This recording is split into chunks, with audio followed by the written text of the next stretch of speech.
Bonjour, bienvenue pour ce 10e jour des 10 jours de prière.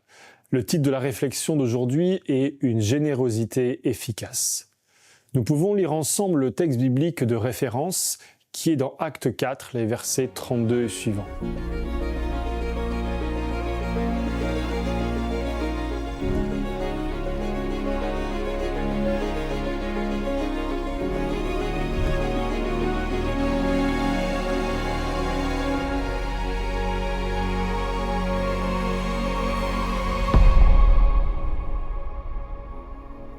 La multitude de ceux qui étaient devenus croyants était un seul cœur et une seule âme.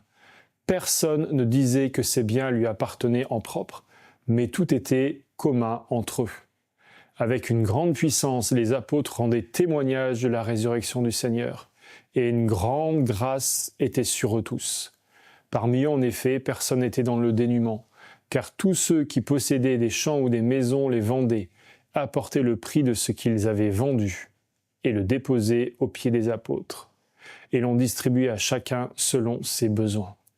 Ainsi Joseph, surnommé par les apôtres Barnabas, ce qui se traduit fils d'encouragement, un lévite originaire de Chypre vendit une terre qu'il possédait, apporta l'argent et le déposa aux pieds des apôtres.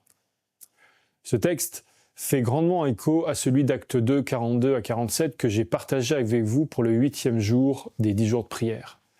À nouveau un paragraphe qui nous fait une description idéale, une multitude devenue croyants, tout en commun, de la puissance, de la grâce, personne dans le besoin. Ce paragraphe se pose comme une transition après le récit d'une première persécution qui n'aura pas d'effet sur cette communauté et au contraire, les croyants vont ressortir renforcés dans leur vie spirituelle et communautaire. On raconte même ce que Barnabas va faire. Celui qui est fils d'encouragement devient un encouragement pour la communauté dans ce geste qu'il fait.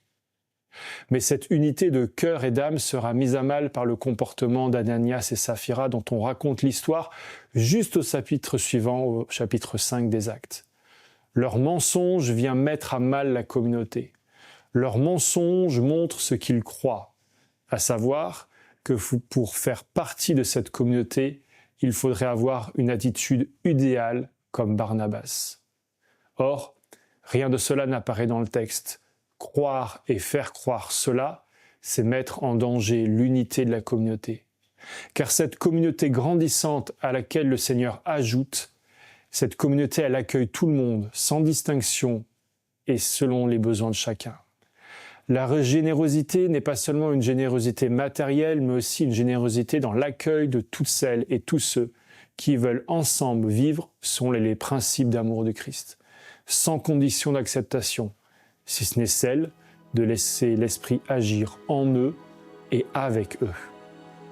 Qu'en cette période des 10 jours de prière, nous puissions, avec l'aide de l'Esprit, faire le choix de vivre en Église cette générosité efficace pour prendre soin de toutes et tous.